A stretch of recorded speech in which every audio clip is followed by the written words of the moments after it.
In a world where voices breathe life into pages, welcome to Sparrow's Realm. The story begins. Chapter 1. The morning light came in soft and golden, filtering through silk curtains embroidered with phoenixes. The glow traced delicate patterns across the lacquered floor, lighting up the intricate carvings on the furniture with a gentle shimmer. Shen Yu Wei opened her eyes to it and froze. The ceiling above her was painted with clouds and cranes, and the faint scent of sandalwood and powdered rouge, the kind her grandmother had used in the old house, hung in the air.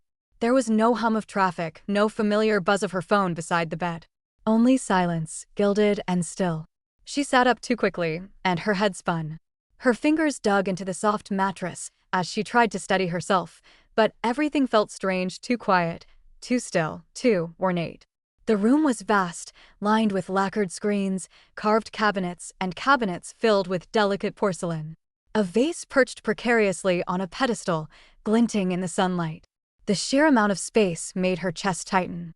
This wasn't her apartment. It looked like a room plucked from an ancient era drama, frozen in time.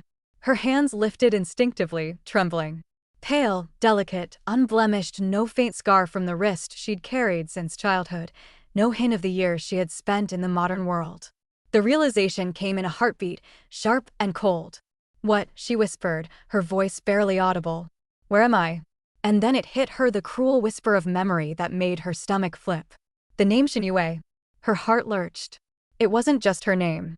It was the name of the pampered heiress in that period novel she had once flipped through on a bored weekend, tossing aside pages in disdain as she imagined the girl's life of tedious luxury. The girl who had been proud, spoiled, and utterly foolish. The girl who had ended up abandoned, exiled to the countryside, and dead of fever on some forgotten farm. Her pulse pounded in her ears, hammering with dread. She scrambled toward the mirror, her reflection coming into view. A stranger's face stared back, perfect as porcelain, luminous eyes that seemed almost unreal, soft pink lips, skin so pale it would have shamed the moonlight. The Shen Yu Wei. Her stomach twisted, a mix of nausea and disbelief. "You've got to be kidding me," she breathed. Her voice sounded small and fragile, swallowed by the vastness of the room. This isn't real." Her mind raced. Panic surged like a tidal wave. But just as quickly as it rose, it burned away, replaced by a sharper, clearer instinct. "You've read this story before. You know how it ends. Don't be stupid. Don't die the same way." The thought repeated itself in her head, a mantra of survival. And for the first time, a strange calm settled over her.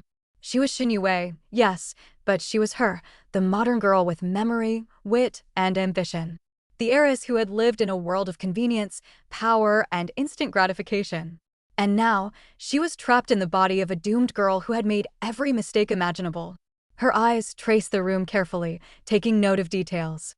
The wardrobe lined with silks and brocades she had never seen, labels indicating imported fabrics from Europe. The small desk by the window, stacked with letters and ledgers she couldn't yet read. Her chest rose and fell in a steady rhythm as she took in her situation.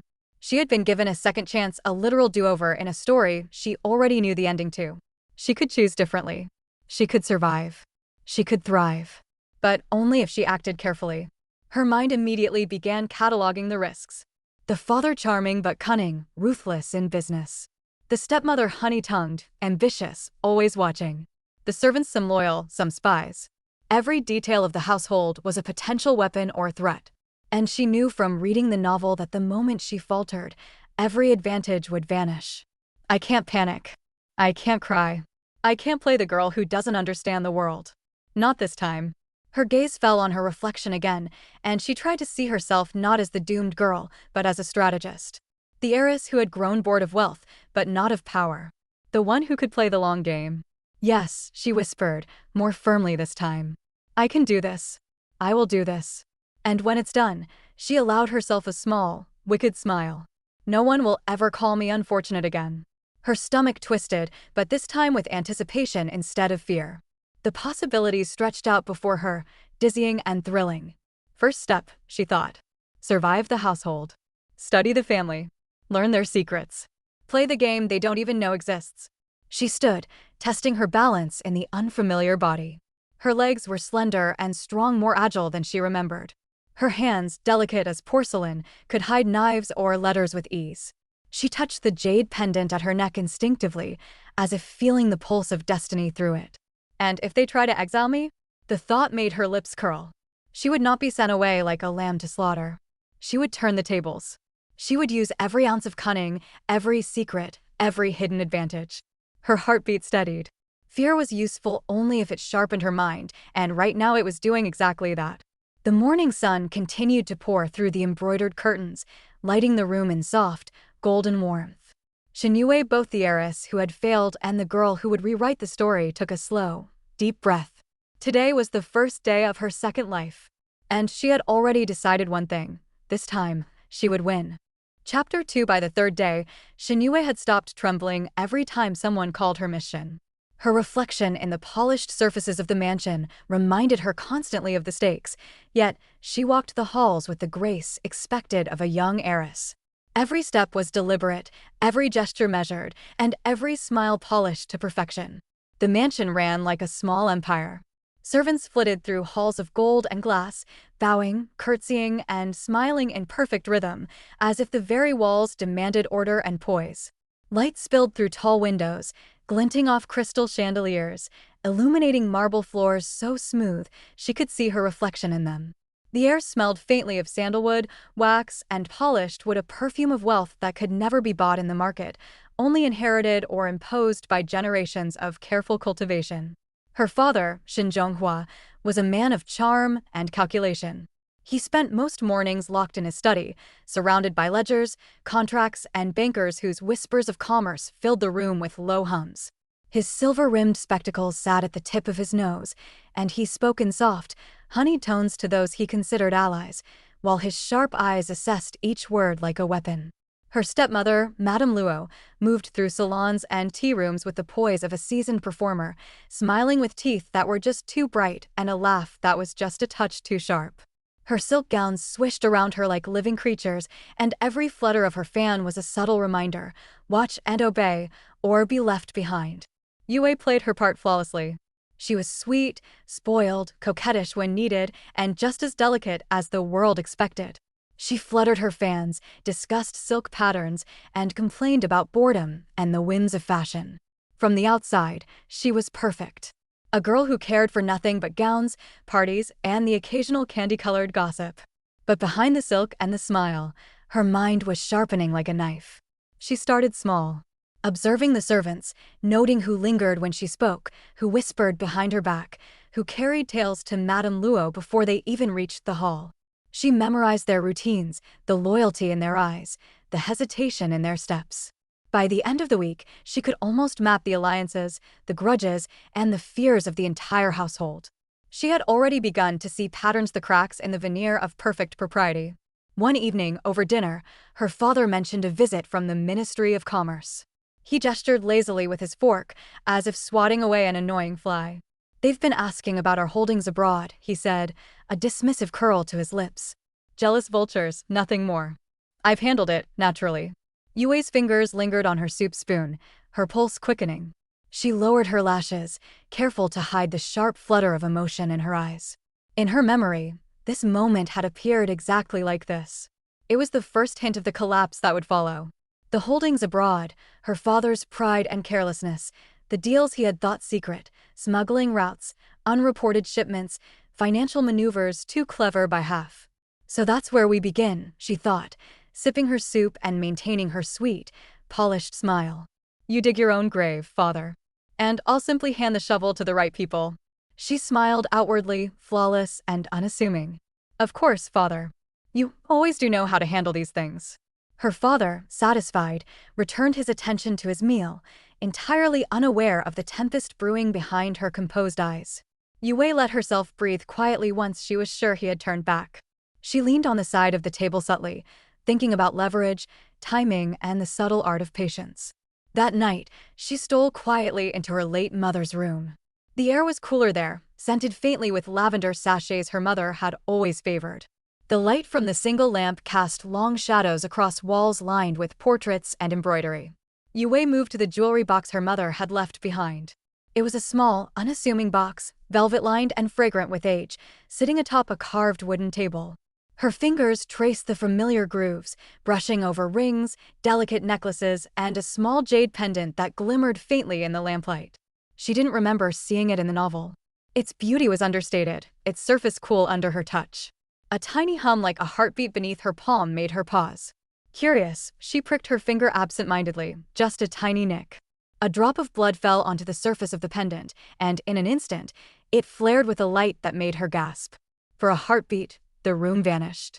She was standing inside mist, a vast, empty space that stretched endlessly in all directions. Shelves and chests floated as if suspended in air. Ancient porcelain, gilded scrolls, delicate furniture, all hovering quietly, waiting. The air smelled faintly of ink, dust, and the tang of something almost electric. Yu Wei staggered forward, awestruck. The space was impossibly large, limitless, yet intimate.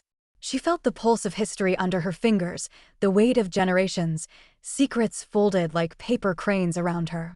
Then, as suddenly as it had appeared, she was back in bedroom. The pendant glowed softly in her palm, almost purring with quiet power. She staggered back from the table, heart hammering, breath shallow.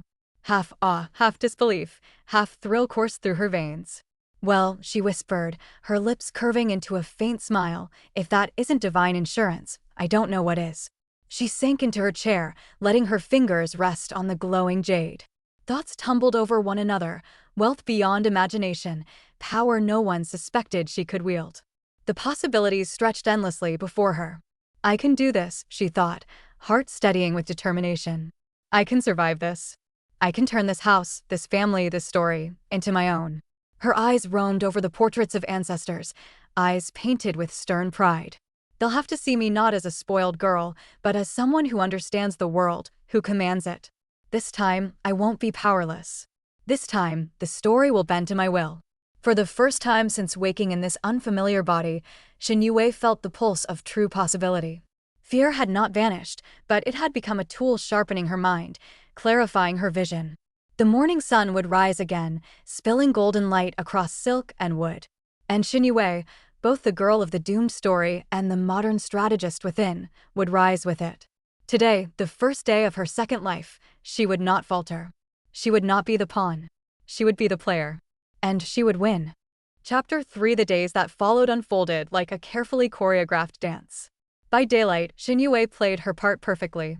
She attended tea parties, laughed at jokes she barely heard, commented on silk patterns she had no interest in, and whispered gossip with an effortless air of charm. Her fan flicked delicately against her chin, her lashes lowered in practiced innocence, her lips curved in a smile that melted suspicion before it could form. To the world, she was the dutiful, sweet young Miss Obedient, refined and charming beyond measure. But when the house grew quiet, when the servants retired to their quarters and her father's study emptied of chatter, her other life began. She moved silently through the corridors, heels clicking softly against polished marble, until she reached the study, a cavernous room lined with shelves of ledgers, account books, and stacks of sealed correspondence. There, she worked with a precision no one suspected. By candlelight, she copied account numbers, names, dates, and sums into her own carefully organized ledger. Each piece of paper was folded and tucked into the pendant's hidden space. Gold coins, jewelry, foreign currency, and even small ledgers vanished quietly, swept into the unseen vault as though by magic. The jade pendant hummed faintly whenever she added something new, glowing soft green in the lamplight. Yu Wei had begun to think of it as a friend, or perhaps a silent accomplice. It would protect her, store her, shield her from the consequences her family could not escape. To anyone else, it looked as though she had suddenly grown dutiful. She hovered over her father's desk, quizzed him on trivial details, offered to help him organize paperwork. Her fingers moved over the papers delicately, pretending to fumble with the ink while copying every detail with meticulous care. One afternoon, when Madame Luo's maid came with the usual chatter, Yu Wei greeted her with a soft smile, her embroidery hoop balanced carefully on her lap. "Do you still keep in touch with Aunt Zhao?" Yu Wei asked sweetly, lifting her gaze over the stitching. "The one who worked for Mother before she passed?" The maid blinked. "Oh yes, Mississippi. She runs errands in the foreign district now." "Good," Yu Wei said, nodding. "I'd like you to deliver something for me. A small package. Nothing remarkable, just a note from me." The maid curtsied and scurried off, unaware of the weight of what she carried. By evening, a discreet letter was on its way. Coded and signed, sent through Aunt Zhao's trusted contacts, it found its way into the hands of a man in the city administration who owed a debt to the late Madame Shen. Inside the envelope were copies of Shen Zhenghua's hidden accounts, proof of bribes, and records of smuggling routes, everything needed to spark an investigation. Carefully constructed, it pointed to corruption and mismanagement without ever revealing Yu Wei's name. As the night deepened, Yu Wei sat by her vanity, brushing her hair with long, careful strokes, eyes fixed on the jade pendant glowing faintly in the lamplight. She traced its edges with a fingertip, marveling at the space it held, the treasures it protected, and the safety it offered her. When they come, she murmured to the pendant, almost reverently, I'll already be gone. She imagined the chaos that would erupt once the authorities arrived, the panic, the accusations, the faltering steps of her father. And then she let herself smile. Not a cruel smile, not yet, but the kind of calm, quiet satisfaction that comes from knowing the pieces are falling exactly where you want them. By the 5th day, rumors began to ripple through the servants' quarters. Whispers of government inspections, arrests, and seizures spread like wildfire. The air seemed charged with tension, as if the walls themselves were holding their breath. Her father paced the halls, snapping at everyone. It's a misunderstanding, he barked, voice tight with frustration and panic. Explain yourselves. How could they even? Her stepmother clutched her pearls theatrically, tears glistening as she moaned. They wouldn't dare touch us. Our name, our legacy. Yu Wei watched from the window, the soft glow of lanterns outside painting the courtyard in golden pools of light. Guards had begun arriving, their boots clattering on the marble, the distant rattle of carriages echoing through the halls. Her heart was calm, steady, yet pounding with urgency. Perhaps, she murmured softly to herself, they already have. She excused herself quietly, slipping through the house like a shadow. Behind closed doors, her hands moved with the efficiency of a seasoned thief. Jewelry boxes were lifted from shelves, delicate trinkets tucked carefully into the pendant's hidden space. Deeds and contracts disappeared from drawers, ledgers vanished with a shimmer of light. Even the heaviest gold coins seemed to hum as they entered the jade's protection. Each time something vanished, the air seemed to ripple around her. A faint hum, a shimmer of light magic, quiet and patient, waiting for her to claim it. Outside, the shouts of men and the clanging of the gates grew louder. Her pulse quickened, not with fear, but with the delicious thrill of timing. The mansion, which had once seemed vast and impenetrable, now felt like a chessboard, and she was several moves ahead of every player. The last trunk blinked out of existence just as the front doors burst open below.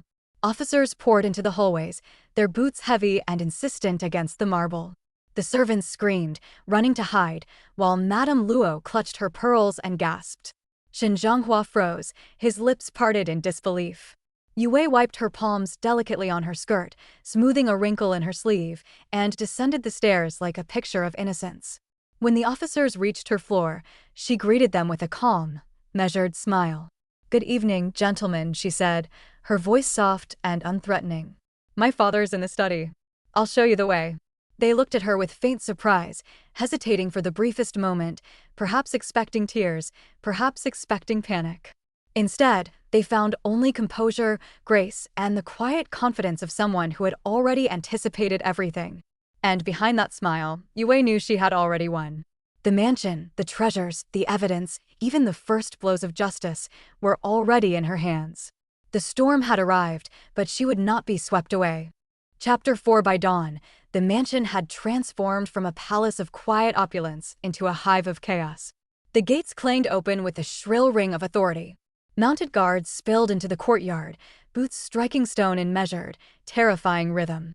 Lanterns swung from their posts, casting flickering light across the marble steps, reflecting off gilded railings and glinting chandeliers. The servants scurried like startled birds, skirts and robes clutched against their chests, eyes wide with terror and curiosity. A tray of spilled tea lay forgotten, its porcelain fragments glinting dangerously in the early light. Shen Zhenghua stood in the middle of the hall, his usually impeccable suit wrinkled, hair slightly tousled from pacing. His hands waved frantically as he tried to restore some semblance of order. "It's a misunderstanding," he shouted, voice cracking. "Explain yourselves. Explain. Now."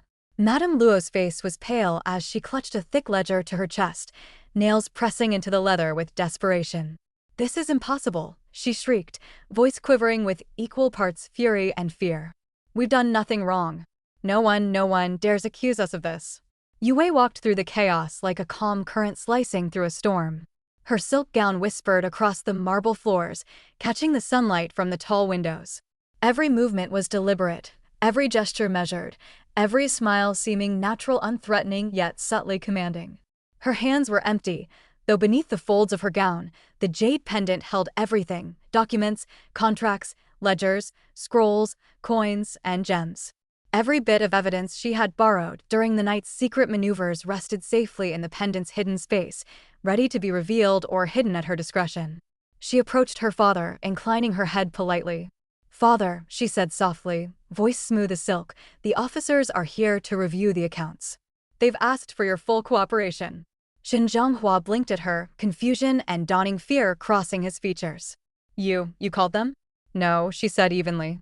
Her lips curved into the faintest, most innocent smile. "A concerned citizen sent a report. I simply offered my help to ensure that everything is orderly." He stumbled backward, almost tripping over the rug. "You helped them?" His voice had lost its usual control, the veneer of authority cracking. "Of course," Yue replied, tilting her head in mock amusement. "It's only proper to ensure that everyone can see the house in its best order." Her father's hands twitched helplessly as he watched her, as if the realization that the daughter he had thought naive was now several moves ahead of him had stunned him into silence. Madame Luo's lips trembled, the ledger pressing against her chest as though it could shield her from what was coming. The officials moved methodically through the house, their steps echoing in the high-ceilinged halls. They examined ledgers, flicked through contracts, and questioned Shen Yu. Yue followed quietly, maintaining the perfect balance of concern and obedience, leaning in occasionally to offer documents she found in drawers, pointing out where signatures were missing, explaining small details with practiced charm. All the while, every critical document she had wanted out of the house, the ones that could incriminate her father and stepmother, had already been swept into the pendant. The originals were already en route to the bureau through a trusted, coded courier. Copies remained for the officers to review, sufficient to support the investigation while keeping her entirely out of danger. In the servants' quarters, whispers of awe and disbelief spread like wildfire. "Miss Shen," a footman murmured, eyes wide, How did you manage this?" Yue kept her face serene, letting the chaos unfold around her like a master orchestrating a symphony. She tilted her head and smiled faintly. "Do try to remember," she said softly, her voice barely above the rustle of silk. "One must always play their part." Outside, the clattering of carriages and the stomping of boots filled the courtyard. By mid-morning, Shen Yu and Madame Luo were led away, still protesting, still clawing at their authority. Their children clung to their mother, terrified and bewildered, not understanding the scope of the storm that had just struck their lives. Yue stood at the top of the stairs, watching the carriage doors close with a sense of serene satisfaction. The cool morning breeze carried the sound of the guard shouts and the faint wail of Madame Luo, mixing with the rustle of leaves and the soft hum of the marble floors under her feet. Her pulse was steady, though her mind raced. She catalogued every reaction, every slip of composure from her father and stepmother. She noted which servants had faltered under pressure, and which had watched her carefully, suspicion and curiosity mingling in their eyes. She stored all of this in her mind for later, every observation a piece of a growing map she would use to navigate the coming weeks. The pendant against her chest hummed faintly, a quiet reassurance. It had kept everything safe, every bit of evidence, every object of value, every secret. With a simple thought, she could retrieve them, redistribute them, or use them to her advantage. The mansion, once a prison in the story she had read, was now hers in every way that mattered. She descended the final steps with a soft glide of her gown, every movement reinforcing the image of the composed, dutiful daughter. When a junior officer stepped forward, looking her over with curiosity and perhaps suspicion, she offered a delicate, serene bow. "Miss Shen," he said, his voice formal yet tinged with surprise, "may we proceed to the study?" "Of course," she replied, her tone airy and unthreatening. She turned gracefully, allowing them to follow her. Each step was measured, each gesture precise, the perfect guide to a house that, beneath the surface, had already been stripped of its secrets. As the officers moved through the rooms, examining ledgers and chests, Yue remained at their side, the very image of innocence and decorum. No one suspected that the treasures, the documents, and the leverage that could have destroyed her family or saved her had already vanished into the jade pendant hidden beneath her gown. For Shen Yu Wei, the fall of the Shins was complete, yet she remained untouched. Every protest, every desperate plea from her father and stepmother, every moment of chaos in the mansion, only affirmed her own power. She had played her role perfectly, hidden her moves flawlessly, and emerged entirely in control. The sun climbed higher in the sky, light streaming through the tall windows and catching the edges of gilded frames and crystal chandeliers, gilding the scene with a warm glow. It would be remembered as a day of upheaval, a storm of authority, fear, and justice, but to Yu Wei, it was merely the first act in a story she now wrote herself. And as she stood there, hands folded lightly before her, smiling faintly at the whispering servants and the flustered officials, she felt a singular thrill. In this moment, she was no longer the girl doomed to ruin. She was the strategist, the heiress, the orchestrator. And the world, or at least this house, had bent quietly to her will. Chapter 5. That afternoon, the mansion was quiet in a way it hadn't been for years. Even the servants had been dismissed for the day, their chores completed or forgotten in the chaos that had upended the household. The halls, once bustling with whispered conversations, clattering boots, and the soft swish of silk gowns, now echoed only with the faint sound of Yu Wei's own footsteps. She moved through them with a calm certainty, her gown gliding over the polished marble floor like a shadow of herself. She paused in the study, a room that had once been her father's sanctuary of power and secrets. Now it was hers, in every sense that mattered. Ledgers were gone, scrolls had vanished, coins and precious trinkets had been swept into the jade pendant hidden beneath her gown. The room smelled faintly of ink and old parchment, of polished wood and lingering incense. It was quiet, almost reverent, a place where decisions could be made without interruption. Yu Wei took a deep breath and lowered herself into the carved mahogany chair by the window. Sunlight spilled across the floor in golden pools, illuminating the desk where she had spent the last week cataloging her father's affairs, copying accounts, and storing away every secret the family had accumulated over decades. She reached for a stack of novels she had skimmed years ago, leafing through pages that once held little more than idle amusement. Now, they felt like instruction manuals. Every scene, every decision, every foolish move made by the original Shen Yu Wei had been etched into her memory. Exile to a barren island. Harsh living conditions. Illness and abandonment. Death. The original story's ending had been clear, cruelly inevitable. Yu Wei's lips curved into a faint, knowing smile. Not this time, she thought. Not me. I have the advantage of foresight, resources, and a plan. And the story, well, it's about to change entirely. She turned her attention to a small telegraph machine, humming faintly in the corner. Her fingers hovered over the keys, a thrill running through her. This was the moment of choice. The first step toward the life she would carve for herself, not dictated by fate, by family, or by some old novel, but by her own cunning, her own will. Carefully, she composed her message. Each word was measured, deliberate, carrying no hint of desperation or arrogance, only quiet clarity. If you're willing to receive me, I will come. Shen Yu Wei. She reread it once, twice, then pressed the key to send. The sound of the telegraph keys clicking against the mechanism was steady and reassuring, a heartbeat of purpose echoing through the silent mansion. Then began the wait. Yu Wei walked through the halls, examining the spaces she had cleared, touching the smooth surfaces of tables and desks that were now entirely hers. Every step was precise, deliberate, a reminder that she had orchestrated this fall with perfect control. The servants, the family, even the officials who had stormed the mansion, none had suspected the full extent of her moves. 3 days later, the reply arrived. Yu Wei tore the telegram open with her delicate fingers, eyes scanning the words with a mixture of anticipation and careful restraint. It was short, clipped, formal, but unmistakably warm. If you come, the island welcomes you. Her heart fluttered at the simple declaration. There was no fanfare, no drama, only the quiet assurance of acceptance. Lu Jing'an, the officer she had once dismissed as stern and unremarkable, had extended a welcome. And now, the next chapter awaited. Yu Wei allowed herself a small thrill, a tingle of excitement that ran along her spine. She went to the wardrobe, selecting her travel garments with care.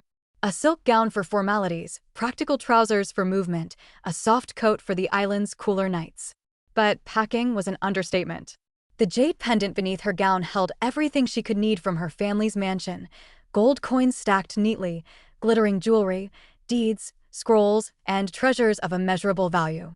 No one in the house suspected anything. To the outside world, it looked as though she was preparing for a journey, perhaps an extended visit to her fiancé, perhaps an adventure she had long promised herself. The servants whispered among themselves, assuming she was merely being meticulous, charming, and careful in her preparations. No one guessed that every object, every document, and every jewel had been carefully secured in a secret space that existed only for her. By evening, she stepped into a waiting carriage. Moonlight glinted off her hair, soft strands falling over her shoulders like liquid silver. The crisp night air carried the faint scent of the sea and the warmth of lanterns from the gates. The carriage moved smoothly over cobblestones, the horses' hooves clicking in rhythm, as though the world itself had paused for her departure. As the mansion receded into the distance, Yu Wei pressed her hand against the jade pendant beneath her gown, feeling the weight of her possessions, the protection of the hidden space, and the promise of a future entirely her own. She thought of her father and stepmother, led away by officials, their protests fading behind her like echoes of a life she had abandoned for control. She allowed herself a quiet sigh, savoring the mix of thrill and calm that coursed through her. This was a new beginning. Uncharted, uncertain, but entirely hers.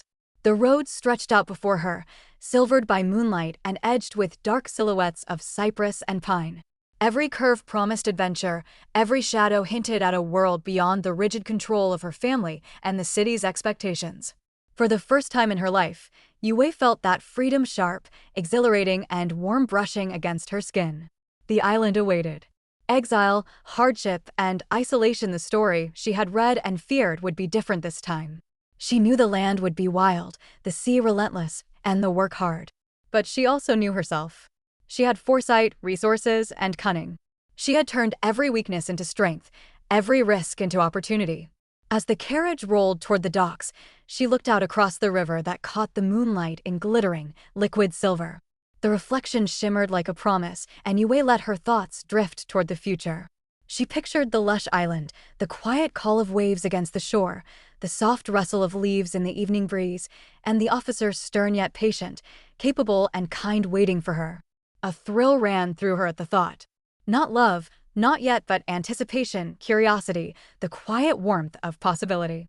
This would be a life built slowly, carefully, brick by brick, heart by heart. And for the first time, Shen Yu Wei smiled for herself, not for the world. The jade pendant hummed faintly beneath her gown, a secret companion and silent witness to her plans. In that soft, electric glow, she felt invincible. The carriage neared the docks, and the scent of salt and seaweed grew stronger, mingling with the crisp night air. The lanterns at the harbor reflected on the gentle ripples of water, painting a path forward, a path of her own choosing. Yu Wei allowed herself a small, victorious breath. This was no longer a story she had read, no longer a life scripted by someone else.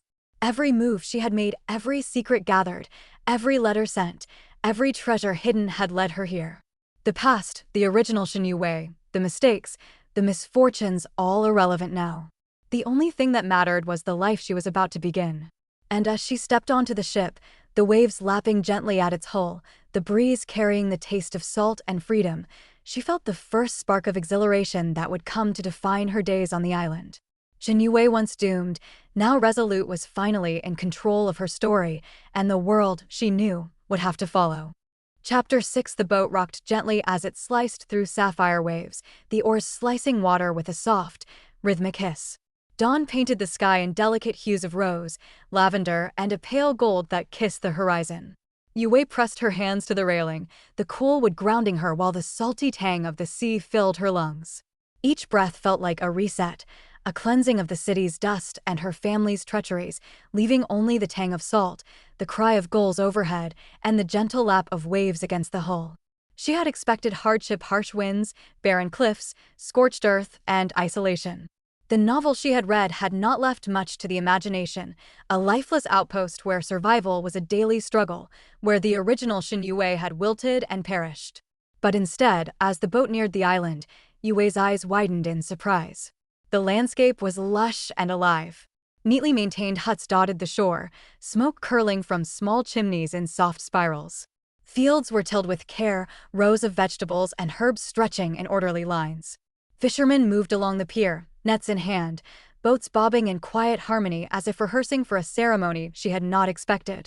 Even the sounds of the island were different. No harsh winds tore across cliffs, no threatening waves broke at jagged rocks.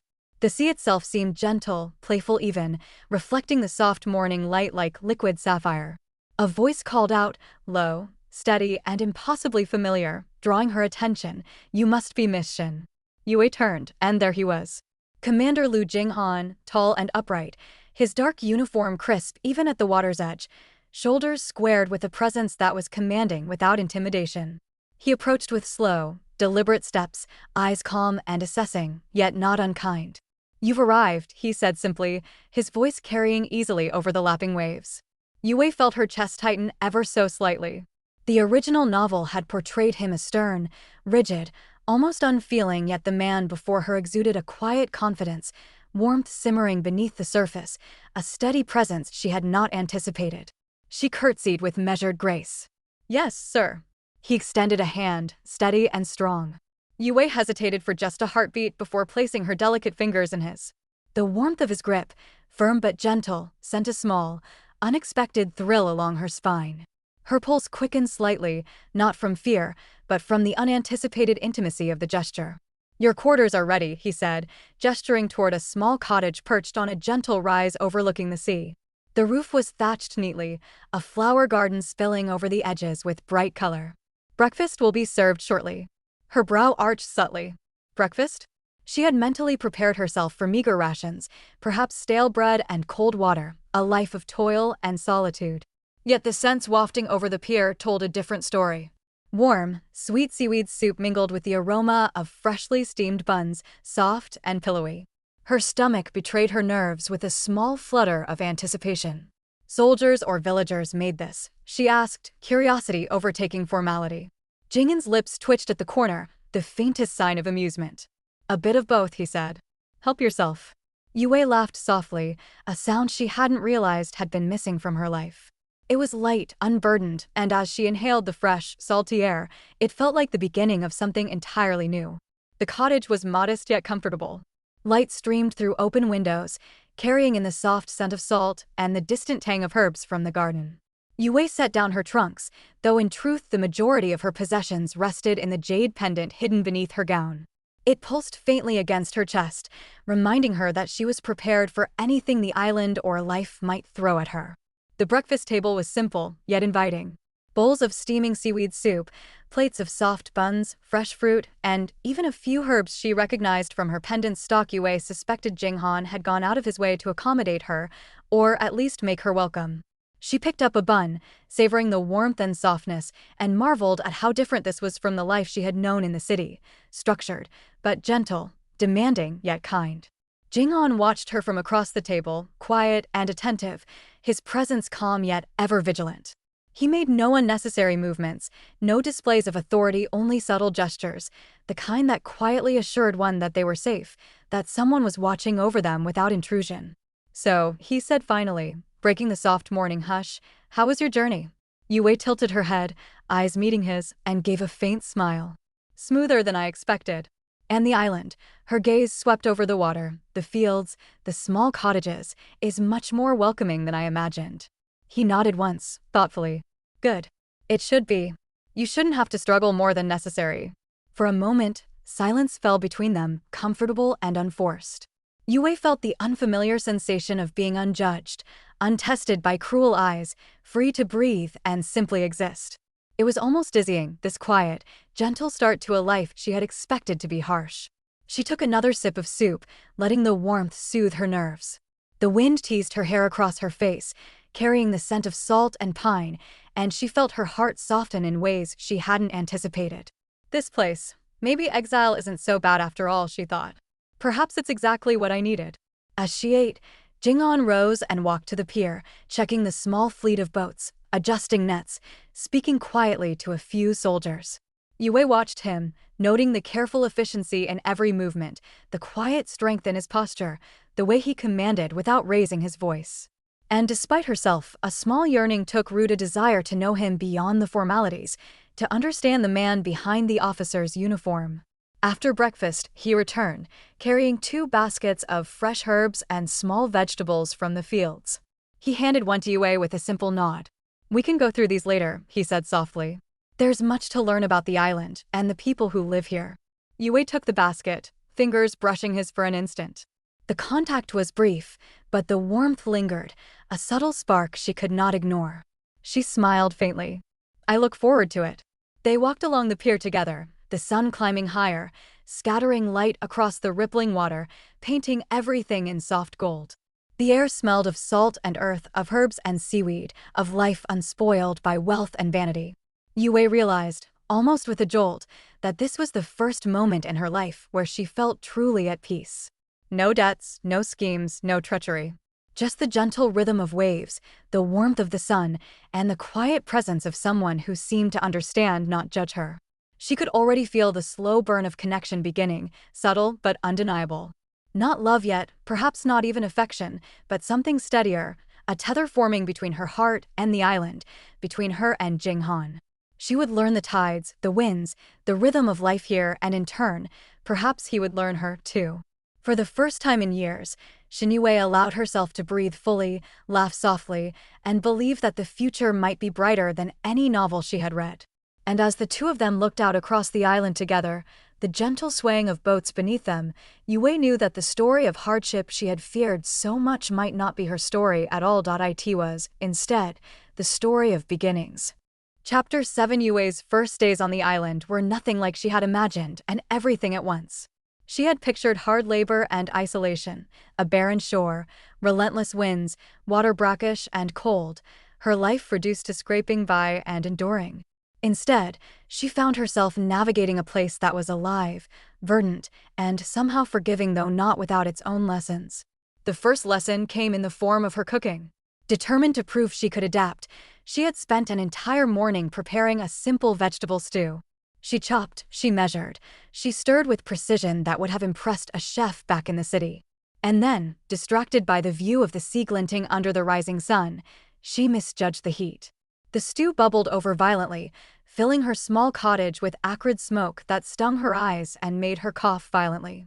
"Ugh," she muttered, swiping at her face with the edge of her sleeve.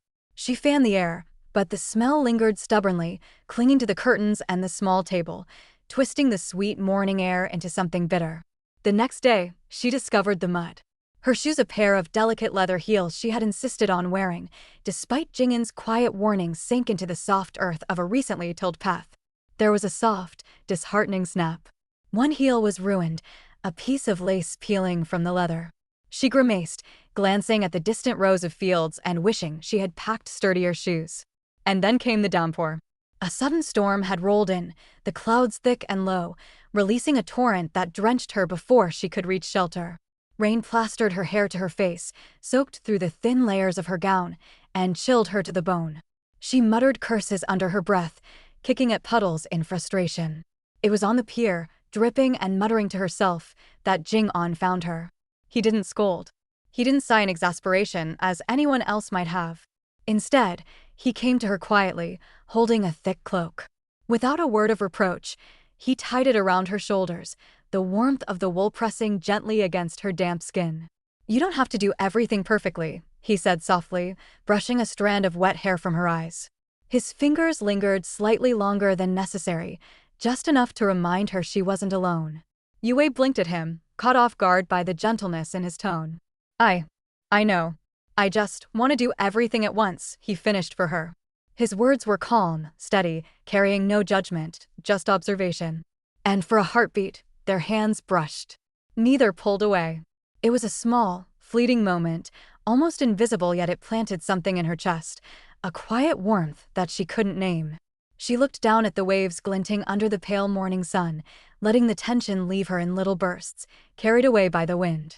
The soldiers began to notice her as well. Not the mistakes, not the awkward missteps, but her cheerfulness, her quick wit, her curiosity. She asked questions, observed quietly, and laughed at their clumsy jokes, soft laughter that wasn't forced, but genuinely amused. Slowly, respect followed, soft and steady, an acknowledgement that she was not a spoiled heiress from the city, but someone capable, adaptable, and kind in ways they could trust. Yue Wei also discovered that the island offered unexpected opportunities. At night, after everyone else had gone to sleep, she would retreat to her small cottage and unlock the jade pendant. Inside its hidden space, she had stored not only treasures from her father's mansion, but also rare herbs, silks, and fabrics she had arranged to trade through her secret contacts before leaving the city. She moved silently, aware of the quiet island nights, the soft lap of waves, the occasional cry of nocturnal birds. Through careful, clandestine trades, she began to build a small fortune. Her identity remained hidden. She used another name, unknown to the villagers and soldiers alike, and the thrill of independence coursed through her. She was no longer the girl who waited for fortune to fall into her lap. She was a strategist, a trader, a woman quietly shaping her own path. Even in these quiet moments, she thought of Jing'an. There was something in his presence, firm, protective, but not suffocating, that made her heart feel lighter, more open. She found herself glancing toward the pier when he wasn't around, noticing how the sun caught his hair, how his hands moved while tending the nets, how he interacted with the villagers and soldiers with calm authority. One evening, as the lamplight flickered over the nets they were mending together, the quiet intimacy of the task allowed for a rare conversation. The air was filled with the soft rustle of rope, the faint tang of salt from the drying nets, and the glow of lanterns casting warm, golden halos around their faces. "You're not what I expected," he said softly, breaking the comfortable silence. Yue Wei looked up, meeting his gaze. The dim light caught the curve of his jaw, the faint shadow under his brow, the subtle intensity in his eyes. She felt her pulse quicken, just slightly, though she kept her tone light. "I suppose neither are you," she replied with a faint smile, threading her fingers through the coarse rope. He nodded slowly, as if acknowledging the truth in her words. For a moment, neither spoke, yet the silence was full of unspoken understanding, curiosity, and the subtle recognition that the other was no longer a stranger. The quiet warmth between them deepened with each day. Yue Wei learned to move confidently on the island paths, to carry herself in a way that was graceful but practical.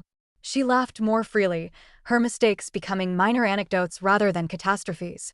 She began to recognize the rhythm of the island, when the tides would rise, which nets required mending first, when the villagers would gather for market or for work, and when the sun would set in such a way that the sky turned molten gold over the sea.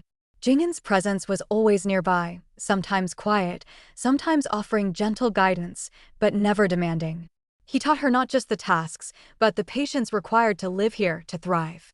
She discovered that mistakes weren't failures, but opportunities to learn. And each day, the brush of his hand, the steadying of her balance, the quiet encouragements, all small, nearly invisible gestures, deepened a connection neither of them had dared to name yet. By the end of the week, Yue Wei felt a soft settling in her heart.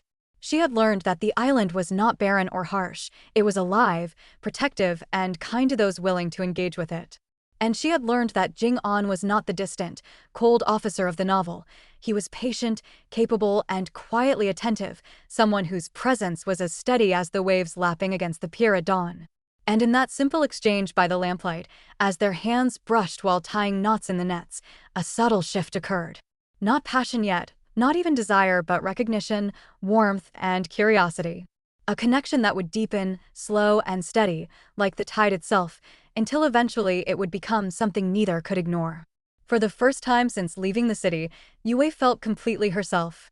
She laughed softly as a loose knot in the net threatened to unravel again, and Jing'an reached to correct it, their hands touching once more. This time, neither pulled away. It was the quiet, steady beginning of something profound, the gentle settling of hearts in a world where the sea was vast, the wind kind, and life, for the first time, was entirely her own. Chapter 8. The fragile calm of the island stretched thin under the weight of distant storms. Yue Wei had begun to feel settled, her days filled with light chores, the occasional trading of herbs and silks, and quiet evenings under lantern light with Jing'an. But as the sun rose one morning, carrying the salty tang of the sea and the distant calls of seabirds, a messenger arrived, paddling a small boat with a determined air. Yue Wei, standing on the pier and adjusting her coat against the morning breeze, noted the urgency in his approach. The boy bowed quickly, handing her a sealed envelope stamped with the official seal of the ministry. "Miss Shen, this arrived by order of the inspector from the capital," he said, voice tight with formality. Yue Wei's fingers brushed the seal, and her heart remained unnervingly calm. She broke it carefully, unrolling the letter. Her eyes skimmed the words, taking in the accusations. Her father and stepmother, now destitute and furious, had formally accused her of theft and fraud. They claimed she had seized the family estate unlawfully, siphoned treasures, and redirected funds into secret holdings. They demanded that the inspector arrive immediately to investigate. Her pulse quickened slightly, but she let her lips curve into a small, serene smile. Of course they would try to retaliate. Predictable. Jing-an, standing nearby, noticed her reaction. His brows knit in concern, though he did not speak immediately. "Shen Yu Wei," he said finally, his voice low, carrying a mixture of caution and curiosity, "you have handled so much already. Do you think you can deal with this as calmly?" Yue Wei's smile softened, almost imperceptibly. "Calmness is a luxury I can afford only when prepared," she said, her fingers brushing the jade pendant beneath her gown. The pendant pulsed faintly, as though in agreement, a reminder of the treasures and evidence hidden safely within.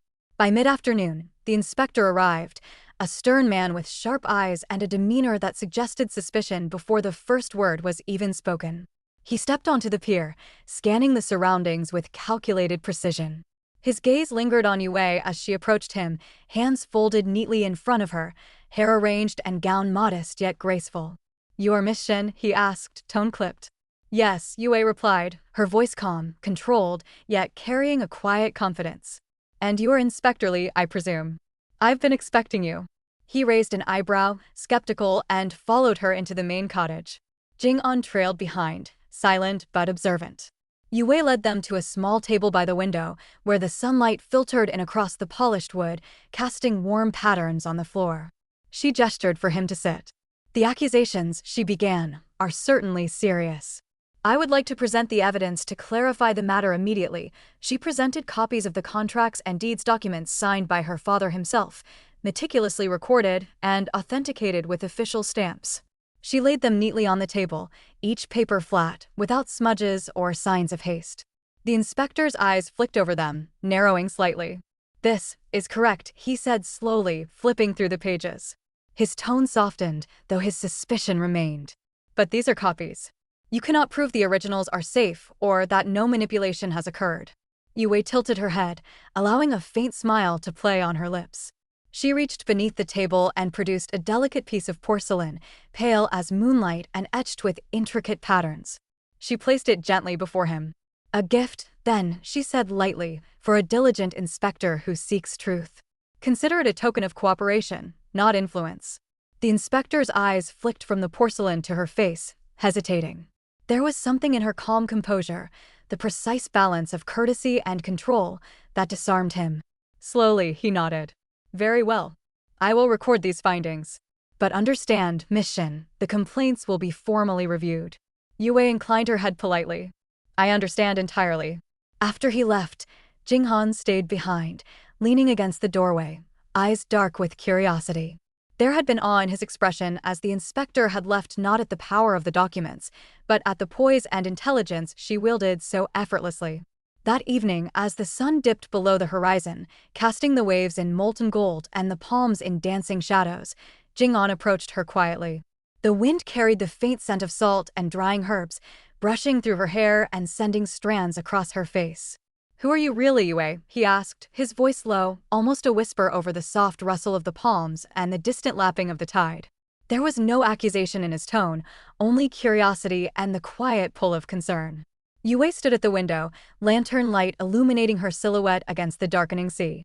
Her fingers brushed the pendant, feeling the pulse of hidden treasures, evidence, and resources, a symbol of everything she had achieved and risked. She took a slow breath, letting the wind carry her thoughts outward. "I am someone who finally learned what freedom costs," she said quietly, voice steady but low, carrying the weight of all she had endured and the resolve that had brought her here. "And someone who decided it was worth the price." Jing-an did not speak immediately. He stepped closer, silently, reaching for her hand.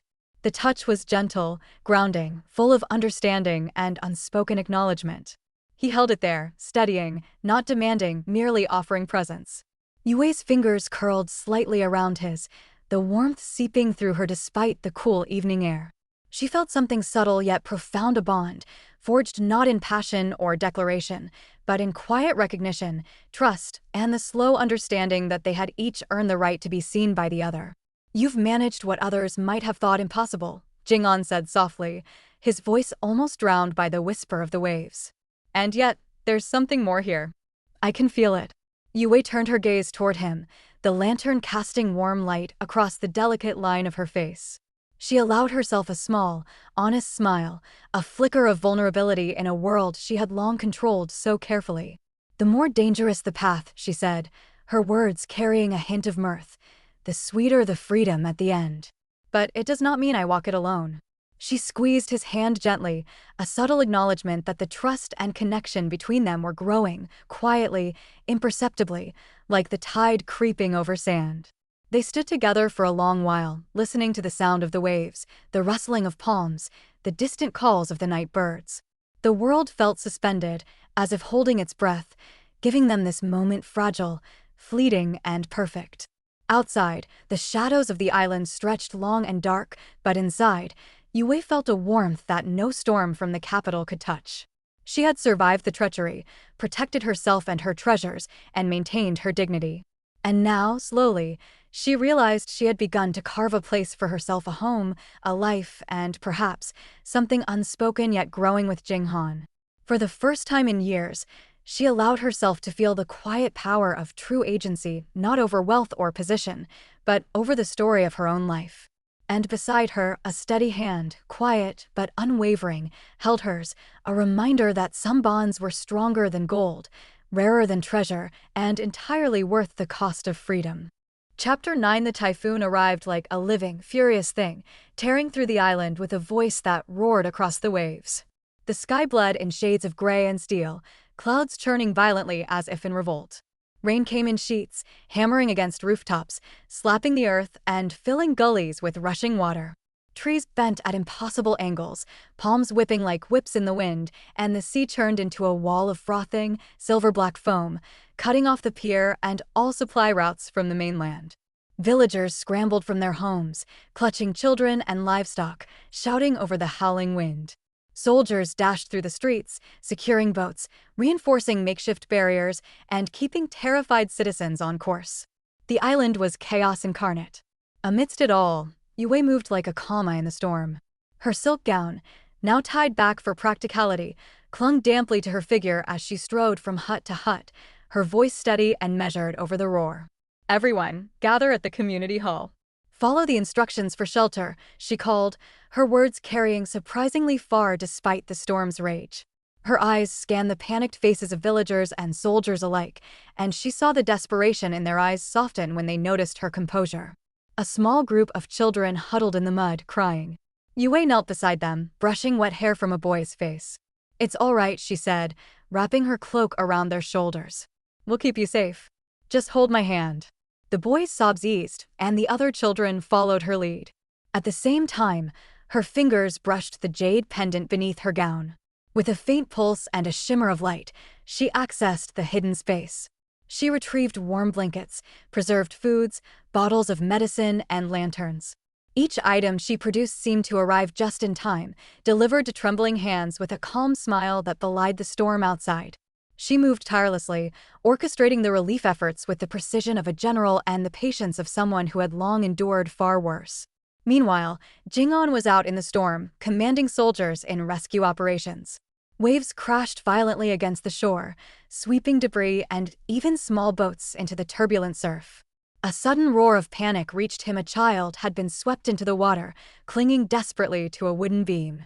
Without hesitation, Jing-on plunged into the frigid, violent sea. Yue Wei's heart froze as she watched from the hall. Time slowed as she saw him struggle against the waves, water battering his face, cloak and uniform clinging wetly to his body. Each surge of water threatened to overwhelm him, but Jing-on fought through, muscles taut with effort. He reached the child, securing him against his chest, and began the perilous swim back toward shore. By the time he staggered onto the wet, sand-slick pier, soaked to the bone, dripping blood from a scrape on his shoulder, Yue Wei was running toward him. She threw herself into his arms without hesitation, arms wrapping around his torso, clinging tightly as if sheer force of will could anchor him safely. I thought I'd lost you, she gasped, voice raw with fear and relief, her cheek pressed against his rain-soaked uniform. He held her in return, one arm steady around her back. I'm here, he rasped, shivering violently, soaked to the skin and exhausted beyond measure. His chest heaved from exertion, yet he made no effort to pull away from her embrace. Around them, the storm raged. Rain pounded the wooden planks, wind shrieked through the pier, and waves collided violently against the shore. Yet, in that single moment, the fury outside seemed distant, inconsequential. There was only the warmth of shared relief, the steady heartbeat of trust, and the quiet acknowledgement of something that had grown slowly between them. Yu Wei tilted her head up, her hair plastered to her cheeks, her lips trembling slightly from the cold and adrenaline. Jing-an met her gaze, water dripping from his lashes, exhaustion etched into every line of his face. The world seemed to narrow until it consisted of nothing but the two of them, standing soaked and breathless in the heart of a storm. Slowly, impossibly, their lips met. It was tentative at first, hesitant, as if both were testing the waters of a feeling they had allowed to grow unspoken for so long. The taste of salt and rain mingled, the tremor of their first touch underlining the vulnerability of the moment. It was not passion alone, it was trust, recognition, and the release of months of restraint, fear, and careful calculation. Yu Wei's hands clutched at his shoulders, then tentatively around his neck, feeling the tension in his muscles ease as he returned her embrace. Jing-an, strong and steady even in his exhaustion, leaned down slightly, holding her with care that was both protective and intimate. The wind tugged at their soaked clothing, the rain ran in rivulets down their faces, but neither noticed. There was only the kiss, slow, deliberate, and grounding. When they finally parted, both gasping for air, the storm's roar felt distant, almost as if nature itself had paused to allow this moment. Yu Wei's lips were wet, her cheeks flushed from cold and adrenaline. Jing'an's dark hair clung to his forehead, water running along his jaw, but his eyes were softer, the fierce edge of command tempered by vulnerability and wonder. You, she began, voice barely audible over the wind. He pressed a finger lightly to her lips, silencing her with a look that was both teasing and serious. Shoo, he said, voice low. We live. That's what matters. And we, he paused, taking a shuddering breath, we feel. That's enough for now. Yu Wei smiled faintly, a warmth spreading through her despite the cold and rain. Enough, she whispered, her fingers still brushing his damp sleeve. And for the first time in her life, she let herself simply feel relief, gratitude, and the fragile stirrings of love, unhurried, unfolding like the tide itself. The rest of the evening was a flurry of quiet, deliberate activity. Yu Wei helped coordinate the soldiers and villagers, distributing the supplies she had retrieved from the pendant space, blankets, rations, medicine, and even a few comforting treats she had packed. Small luxuries meant to remind them that safety and care existed even in chaos. Jing-an moved beside her, still wet and tired, but capable and composed, his presence steadying the frightened villagers and soldiers alike. By nightfall, the typhoon had passed, leaving behind a cleansed, glistening world. Pools reflected the moon and scattered lantern light, debris littered the streets, but nothing irreparable, and the sea had calmed to a simmering roar rather than the previous fury. Yu Wei and Jing-an stood on the pier once more, wrapped in blankets, watching the stars slowly pierce the lingering clouds. I never imagined it would be like this, Yu Wei admitted softly, leaning against him, still damp but finally able to breathe freely. He draped an arm around her shoulders, holding her close, and murmured, "Life is unpredictable. But sometimes, storms make us realize what is worth protecting." Yu Wei tilted her head, resting against him. "And sometimes," she said quietly, "they make us realize what we've been feeling all along." Jing'an's lips curved into the faintest of smiles, their fingers intertwined lightly. And in that moment, beneath the calm after the storm, the island and the sea, Yu Wei felt the story she had feared, the story of ruin, loss, and exile transform entirely. She had chosen this life, this man, this love, and it was hers in every sense. The first kiss, born of fear and relief, had changed everything. And as the tide whispered against the shore, Yu Wei allowed herself to believe in happiness real, hard-won, and entirely her own. Chapter 10 months passed. The storm that had tested the island, Yu Wei and Jing-an had faded into memory, leaving behind a world renewed and vibrant. The once turbulent waves now lapped gently at the shore, sunlight sparkling on the sea like scattered diamonds. The island had recovered, more beautifully than ever. Grass had grown thick and green, flowers bloomed in unexpected corners, and the coconut palms swayed lazily in the warm breeze, their fronds casting dancing shadows over the cobblestone paths. Yu Wei moved through the small community like a quiet force of life and order. Her hands, once manicured for the delicate life of city luxury, were now calloused in small, practical ways, proof of work done with care, not necessity. She tended a garden that had begun as a humble patch near the shore but now stretched in vibrant, fragrant rows. Sunlight glinted on the leaves, dew sparkling like tiny gems in the morning light. Herbs, flowers, vegetables, and even small fruit trees grew side by side, the air rich with the scent of jasmine, basil, and salt. Children ran past her, laughing and shrieking in delight, chasing one another between the garden paths. Their energy was infectious, and Yue couldn't help but laugh along, crouching to brush the mud off a small girl's sandal, brushing her hair back from her face. "Miss Shen," one boy called, waving a freshly caught fish. "We're going to cook it for the festival tonight." Yue smiled, taking the fish gently and examining it. "Well done," she said, her voice warm, encouraging. "You'll make a fine chef one day, I think. But remember, clean it properly first." The boy beamed, running off to show his catch to the others, while she continued tending her rows of herbs, glancing toward the village where soldiers trained under Jing'an's watchful eyes. The capital, long a distant concern, had forgotten the Shins entirely. Their accusations had collapsed under investigation, revealing only the corrupt dealings of her father and stepmother.